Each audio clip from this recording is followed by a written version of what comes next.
just wanted to go on to our next discussion. So now we're going to talk about pneumonia. All right, so with pneumonia, it can occur anytime and at any individual's age. It is an infection that occurs in the respiratory system, and the respiratory system is an open area for infection just because of, the ability for it we can breathe in droplets from the air around us. If we aspirate on fluids or food, that can also cause an issue with infection.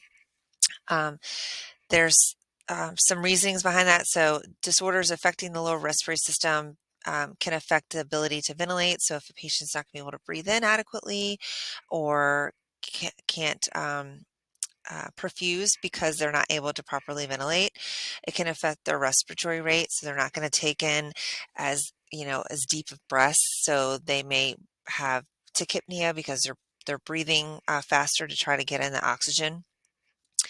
It can also affect their ability to maintain airways. There are about 3 to 4 million cases annually, with about a third of those occurring in the people in ages over the age of 65, and there are approximately 60,000 deaths each year. So some risk factors are age, long-term care residents, smokers, patients with chronic respiratory disease like asthma and emphysema, patients with immune system dysfunction like malignancy, transplants, HIV and AIDS, altered mental status, prolonged immobility, aspiration of stomach contents or foreign material, prolonged nothing by mouth, diminished cough, gag, or swallow reflexes, exposure to air pollutants, gas, or noxious inhalants, and hospitalization for longer than 48 hours. It can be classified into several different types of pneumonia. We have a community-acquired pneumonia, which occurs in individuals who have not been recently hospitalized or who are living outside of a healthcare or long-term care facility. Streptococcus pneumoniae is the most common causative organism of this type of patient. And then we have also a methicillin resistant Staphylococcus aureus community-acquired pneumonia. It is a colonization of MRSA in the upper respiratory tract. It can produce mild, virtually asymptomatic illness. It's customarily treated out in an outpatient basis with oral antibiotics. Healthy individuals with no existing risk factors for MRSA colonization are most frequently diagnosed with MRSA community-acquired pneumonia after having a recent viral illness. We also have hospital-acquired pneumonia, which typically develops in patients 48 hours after their hospital admission. The diagnosis is typically made 48 to 72 hours after their admission, and people more at risk for this are those who have had recent antibiotic therapy, those who are receiving immunosuppressive therapy, and those diagnosed with some kind of chronic disorder. And then we have, and Pseudomonas is one of the most common causes or common types of organisms that causes a hospital-acquired pneumonia. And then we also have healthcare-associated pneumonia. This occurs in individuals outside of a hospital, but still have exposure to healthcare setting like dialysis clinics, adult daycare centers, rehab facilities, where there are frequent close contact with healthcare personnel and other patients who may be colonized with infection-causing organisms. And that one typically, healthcare-associated one is Staphylococcus aureus, and MRSA are like one of the top ones for those. So pathophysiology of pneumonia. So it's pneumonia basically is an inflammation of the lung parenchyma, which is the functional lung tissue within the lung.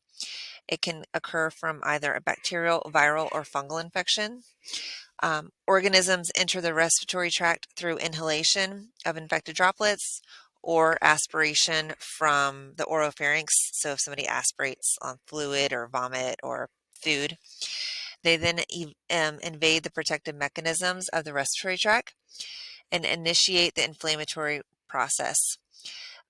So the protective mechanisms become either ineffective or overwhelmed, and then the inflammatory process occurs because of the pathogen. The body releases neutrophils, macrophages that go to the site of infection. Organisms, while the body's trying to fight them off, organisms continue to, wreak havoc in the lungs at the alveolar level.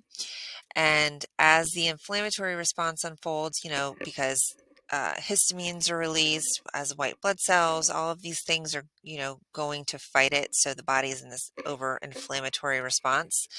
Then because of that, the alveoli continue to, exudate fills the alveoli and impairs the exchange of oxygen and CO2.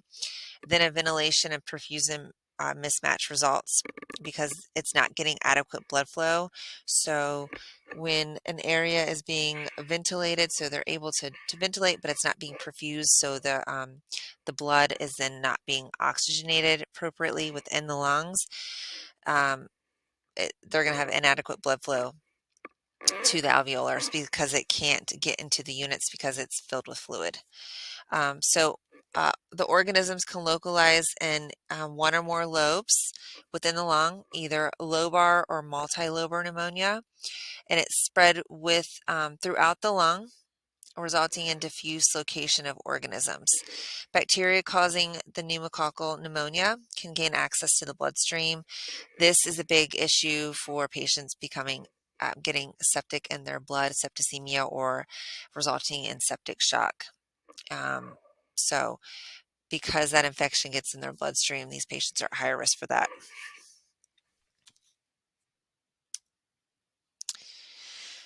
All right, so the pathological process varies according to the infective organism. So bacterial pathogens typically cause unilateral lobar pneumonia.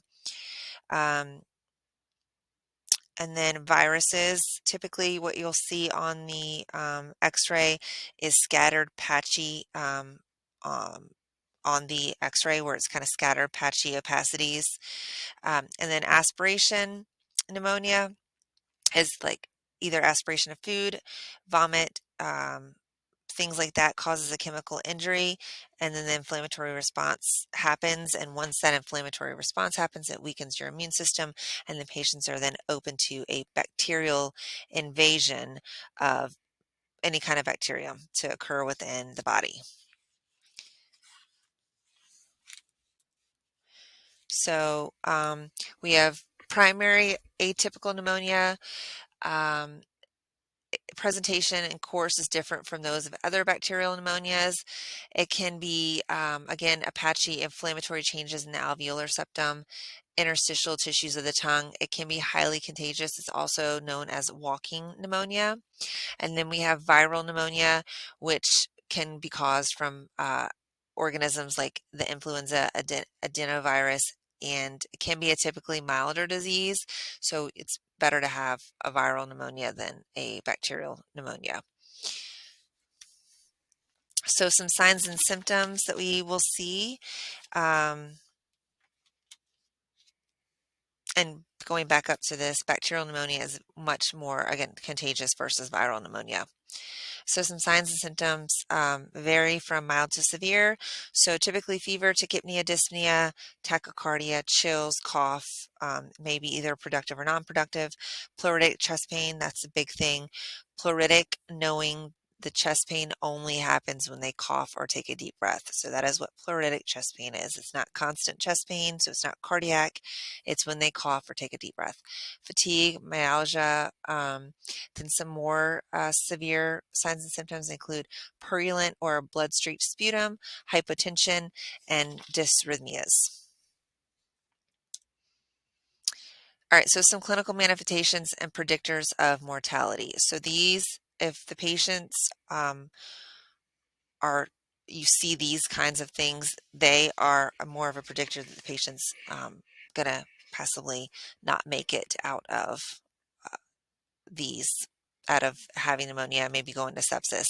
So if they have altered mental status with it, if they have a respiratory rate greater than 30 breaths per minute, if they're hypotensive, especially with the systolic blood pressure less than 90, if their heart rate's greater than 125 beats per minute, if their body temp is less than 95 or greater than 104, if their arterial blood pH is less than 7.35, if their serum sodium level is less than 130, if their hematocrit is less than 30%, if their PaO2 is less than 60 millimeters on a supplemental oxygen greater than or equal to 40%, if they have a presence of a pleural effusion on the chest x-ray or the CT scan.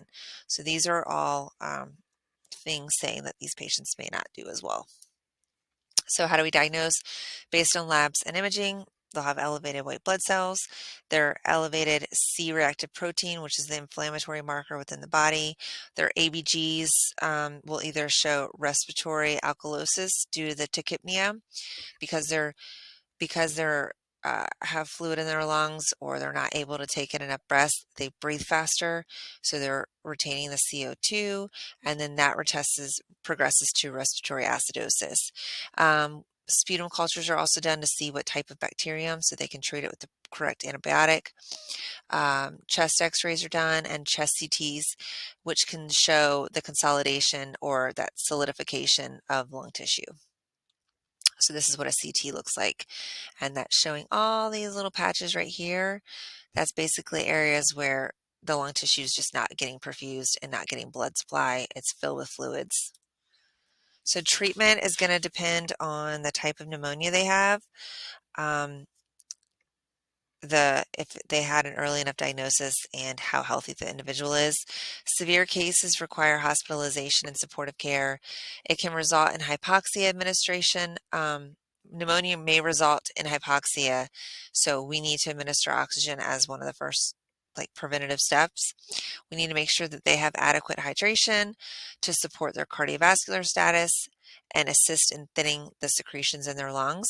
We need bronchodilators like albuterol or Combivent via a nebulizer or inhaler, and antibiotics are the definitive treatment and based on the organism. Outpatient community-acquired pneumonia is typically doxycycline or levofloxacin, and inpatient hospital-acquired pneumonia is typically levofloxacin or vancomycin. So treatment, we give antibiotics after we get a culture and do a gram stain, a chest x-ray, and then we can do for the inflammatory response because of the inflammation within the lungs. They can put them on bronchodilators and then drugs to kind of help so they're able to breathe better with their lungs. And then we can also give them medications to help break up the mucus and reduce the viscosity, like Mucomyst, so acetylcysteine or Mucomyst, potassium iodide, guaifenesin. These all break up the viscosity within the lungs. And then we also want them to increase their fluid intake. So here's just a chart of the organism, the antibiotic of choice, and then some alternative antibiotics if they're have penicillin allergy or things like that. All right, so again, we want to increase their fluid intake, do incentive spirometry so we can get their lungs expanding, oxygen therapy, chest physiotherapy, especially for those who aren't able to get up and walk around. We put them on chest physical therapy in the bed, and you'll see their bed shaking. Respiratory therapy does it. It'll do percussion and vibration, and hopefully it'll get that mucus broken up within their lungs. It can So the assessment can quickly escalate from minor just to severe. We need to do frequent pulmonary assessments on these patients. Aggressive interventions promote adequate fluid intake, again, to break up that mucus. Health promotion and prevention. We need to review their health history, their symptoms, how long they've had them. Do they have any chronic diseases, a recent upper respiratory infection, any recent medications like antibiotics that would kind of lower their immune system, and then a physical exam and look at how they're presenting. Are they in respiratory distress? Things like that. So we need to ensure an effective ventilation. We need to provide rest periods for these patients. Assess for, again, pleuritic discomfort, which is chest pain when you take a deep breath or cough. Teach patient how to splint the chest, especially if they're having a lot of pain with that. Hug a small pillow. Provide reassurance during respiratory distress. Administer oxygen as ordered and teach slow abdominal breathing. We need to promote balance between activity and rest, assess activity tolerance, assist with self-care activities, provide assistive devices, and just ways to promote and give them support. So some complications. So MRSA, methicillin-resistant Staphylococcus aureus community-acquired pneumonia can lead to necrotizing bacterial pneumonia. With aspiration pneumonia, the acid of the stomach contents is a caustic to the lungs, so it means it can cause damage to the lung tissue. A necrotizing pneumonia may occur, which will result in scarring, permanent scarring of lung tissue. Bacteremia can occur because, again, once the infection gets so bad, it can then go into the bloodstream, and then they can become septic and go into septic shock. Atelectasis can occur, septic shock, and then acute respiratory failure with multiple organ failure.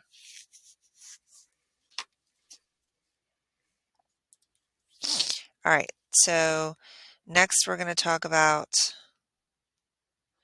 sepsis.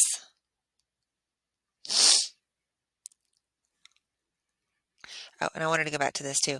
I don't know if y'all have learned about atelectasis.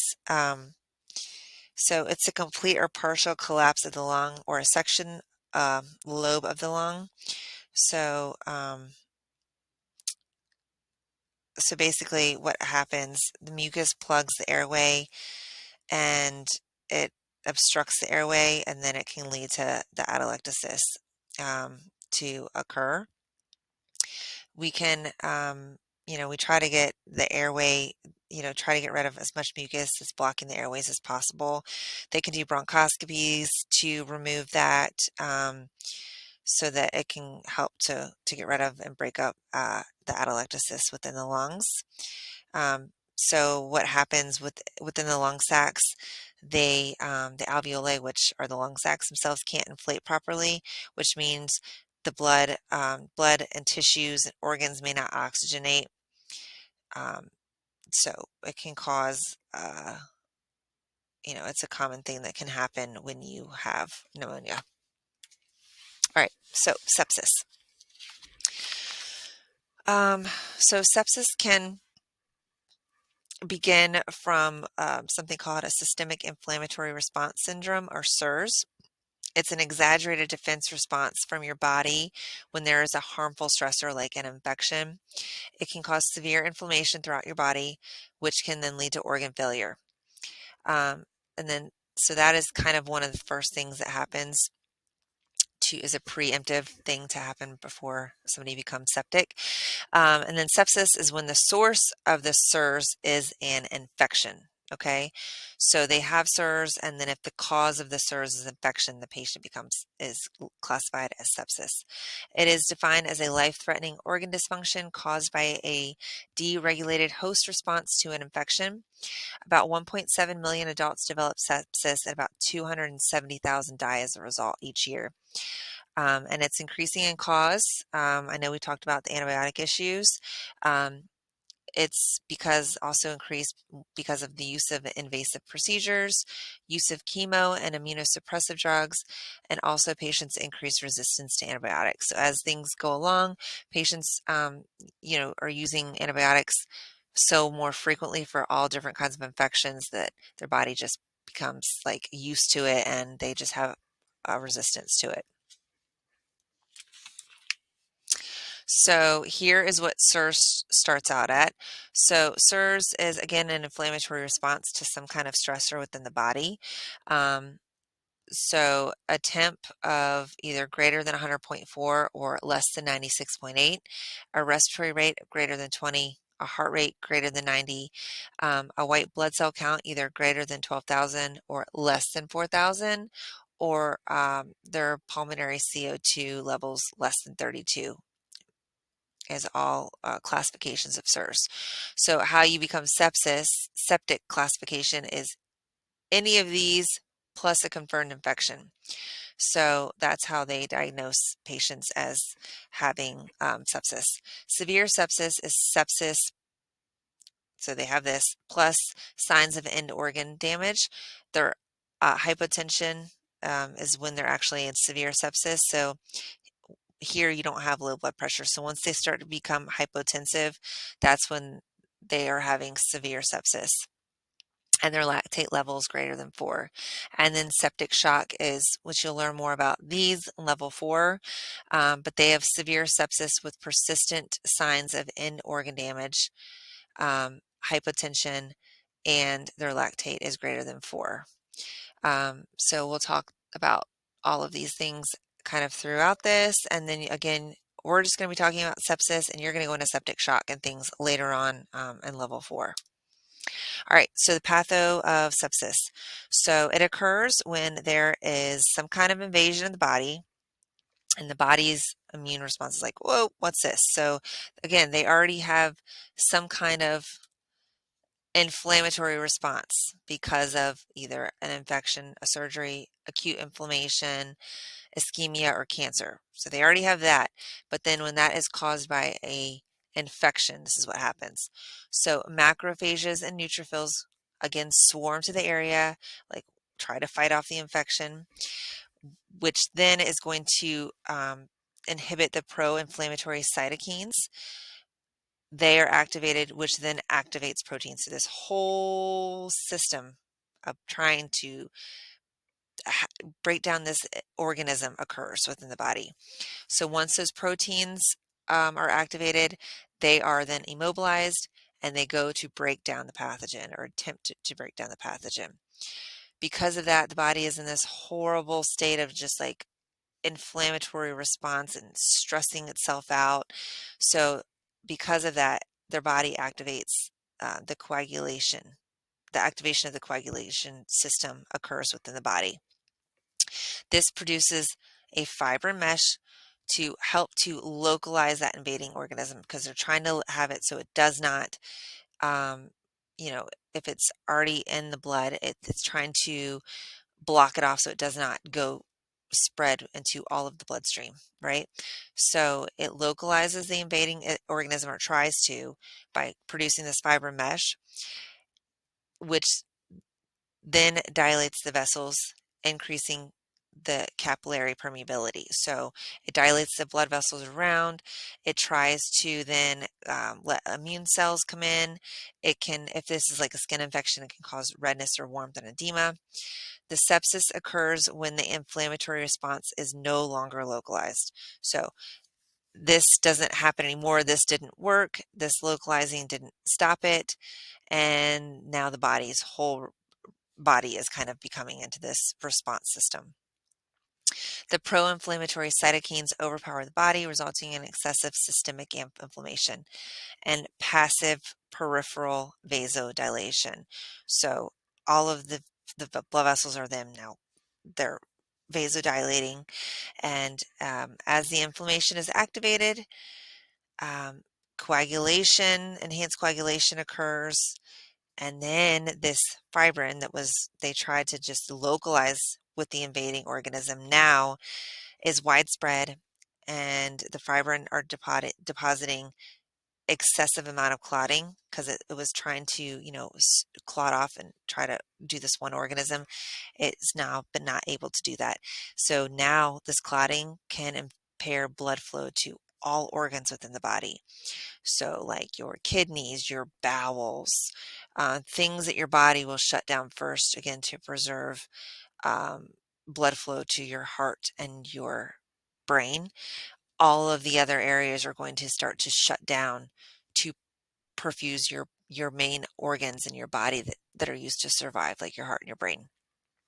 So your first things that are going to shut off is your stomach, like your intestines, your kidneys, um, things like that are going to start to shut down. And that's just to conserve, again, energy for the necessity parts of your body to function. All right. So sepsis is due to infection. It begins with septicemia. It's most often a result of a gram-positive infection. It's the leading cause of death in of patients in the ICUs.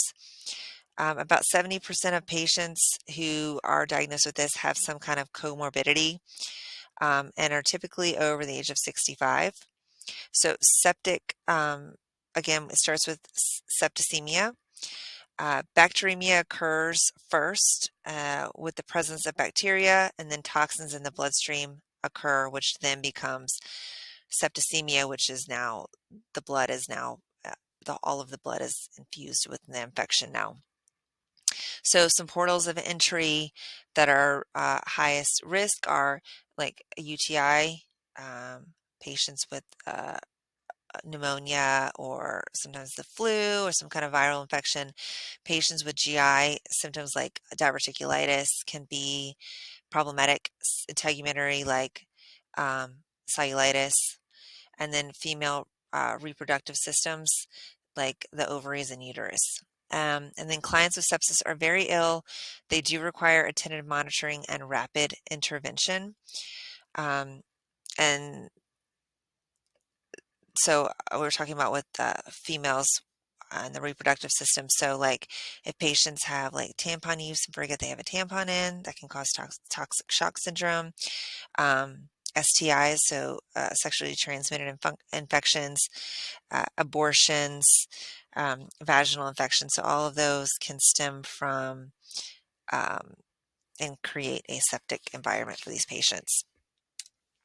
So risk factors, somebody who's hospitalized, have a debilitating chronic illness, poor nutritional status, have had recent invasive procedures that have now opened up their body to a pathogen, surgery, they have an open wound, they had some kind of, infection within the surgery that caused them to now become septic, older adults, and patients who are immunocompromised.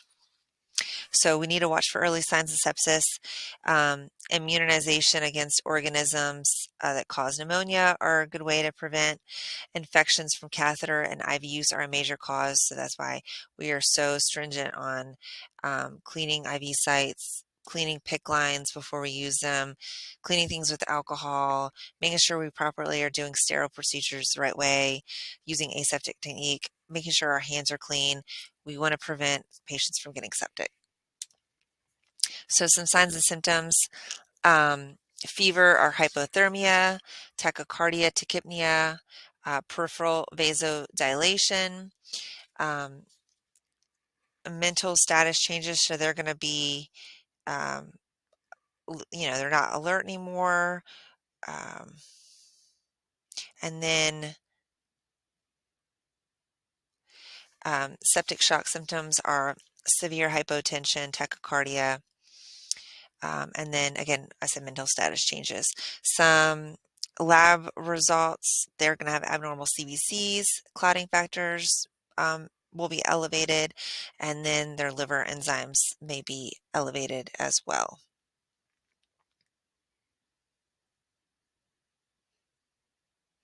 So we're talking a little bit about the peripheral vasodilation.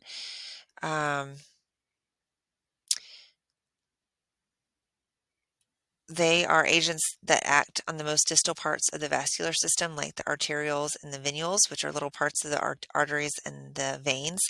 They dilate distal blood vessels and they lower the blood pressure, therefore making it easier for the heart to pump blood through the peripheral blood vessels and therefore the whole body.